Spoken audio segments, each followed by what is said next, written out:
Fear is the mind killer. Hey, how you guys doing today? Thanks for joining me for another episode of Bitcoin and Coffee. I'll be your host, Eugene Forrest. So, what are we looking at today with these crazy cryptocurrency markets? Well, man, I don't know. Still, this FUD is going on, either based on what happened at the SEC or based on what happened at Binance, or just some overall consensus on what's happening with Bitcoin. The market's down once again. And it has the FUD going, and it has people, you know, kind of leery and scared about what's going on. So we got the market cap under 400 billion right now, coming in at 399 billion. Not really great. We got 22 billion traded in the last 24 hours. That's not too bad. And the BTC dominance still holding on at 41.8%, which isn't that bad either.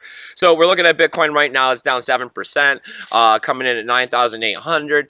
Not the greatest. I mean, people are kind of saying, hey, maybe we're getting ready for some kind of a bearish market again. You know, the cup and handle pattern's broken. I mean, due to technical analysis, people are saying all kinds of stuff, right?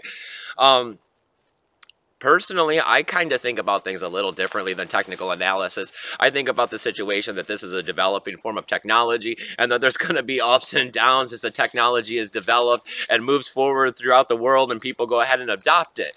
I believe that this technology is going to be in waves. You know, people are going to go ahead and, you know, get interested and get a hold of Bitcoin and cryptocurrency and start getting the knowledge and understanding of what's going on. And I think kind of one of the waves broke, and that's why we've seen that big dip, and now we're kind of in a stall. Well, the waves pulled back out, and not that many people are joining cryptocurrency, so there's not really that much demand, and Bitcoin is definitely a situation of supply and demand, right? And that they also say that there's a situation of that it only takes one fiat dollar in order to equal 50 crypto dollars due to the fact of hodling, and that only a certain percentage of it moves through the exchange. So, I mean, am I really worried about what's happening in cryptocurrency? Am I really worried about what's happening in the market? Not so much. If you're holding so much money in cryptocurrency where you're worried, then maybe you should cash out some. You know, maybe you should go back into some fiat dollars. Maybe you should only be holding enough cryptocurrency where if it's going up and down, you're not really all that worried about it. I mean, if you bought a bunch of cryptocurrency, you know, back at $3,000 and $4,000, and now you're looking at $30,000, $40,000, and you're like, you know, you're stressing about it, then you're holding too much. You know, these are just numbers I'm throwing out there. I know everybody got different numbers and values and money amounts. That's why I try not to put dollar figures on everything. So, I mean, you just have to find yourself in a comfortable situation where you're realizing that you're investing and that this isn't a gamble and that you're trying to secure a little piece of some technology so that you can have a brighter future instead of just constantly throwing your money away on those frivolous things like iPhones and McDonald's and spinners and whatever else people are buying nowadays, right? All right, so back to the market. We got Ethereum coming in at $752. Still hurting a bit. That's down 6.8%. We got Ripple, 85 cents. Ouch. That one coming down more, about 8.3% there. We got Bitcoin Cash at $1,074. That's down 8.3% as well. Oh, I messed that one up. Sorry, guys. Well, Bitcoin Cash, $1,074. Litecoin at $181. That's down 5.7%. That one's not really too bad considering that they were up there at the all-time high there at $200 and something. They really haven't pulled back that much considering.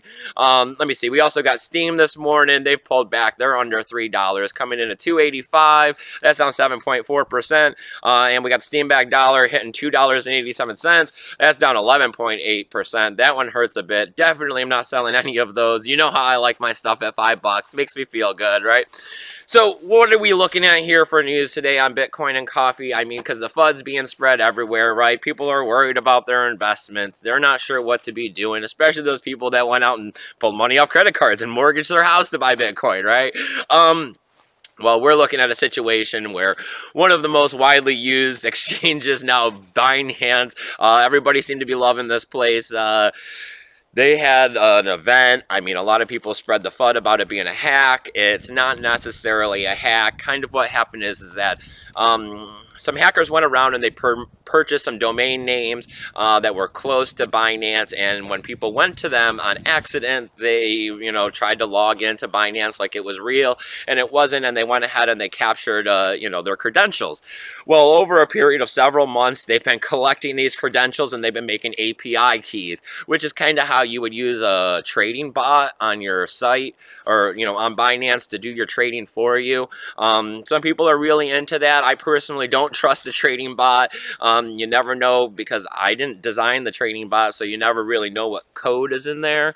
You know, and they usually cost quite a bit too, so you usually want to have a large investment if you're going to bother trading with one of those. But then that seems silly, because if you got a large investment, why are you going to let someone else do your trading for you? So moving on. They went ahead and they used these API keys. Let me see. We got at 3 p.m. GMT time on Wednesday, and they manipulated a couple thousand accounts. They went ahead and went after Viacoin. They pumped it up from $2.80 all the way up to $6.79. That's like a 149% increase. This triggered some red flags with Binance. They were able to shut things down very quickly, not allow the hackers to be able to withdraw their funds. They went ahead and reversed some of these transactions. They're not going to be able to reverse all of the transactions. So, I mean, I see some good and I see some bad.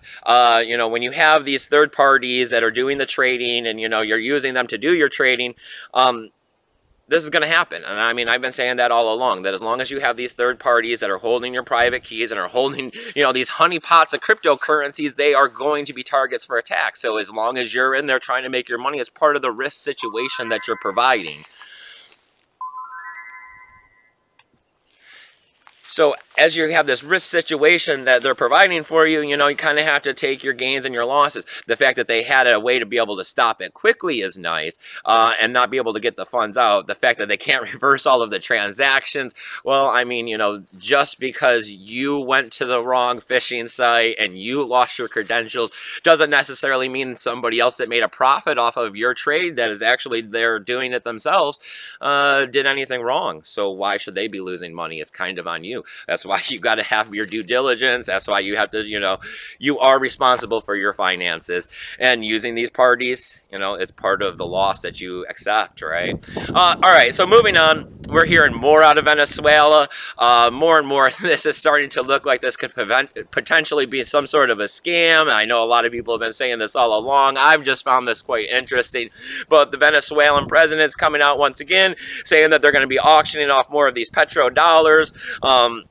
They're saying that they're going to go ahead and the country is going to be back in the oil cryptocurrency and using it as a big form of remittance between each other to trade for raw materials. You know, only time's going to tell with this one. It would be kind of funny to see a lot of countries get suckered into some sort of a scam, just as us individuals had here in the beginning when we first got into cryptocurrency.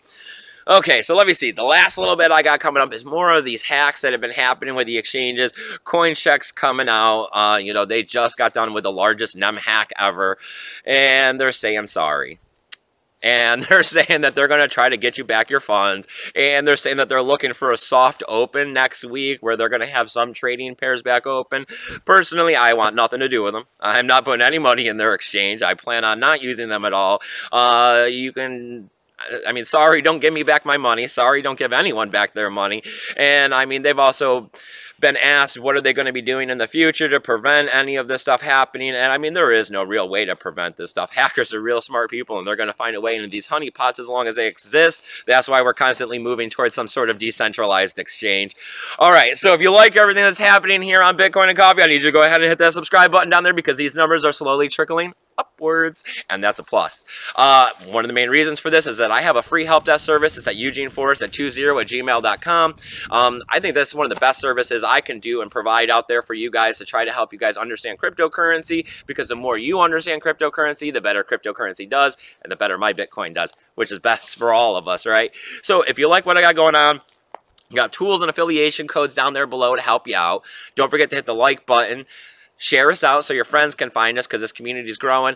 And as always, you got to get on over to Steam it. You got to, you know, sign up so you can get your own cryptocurrency for free. But while you're there, upvote my post, because that's one of the best things you can do to help me out. But, you know, what's real important, keep your Bitcoin safe.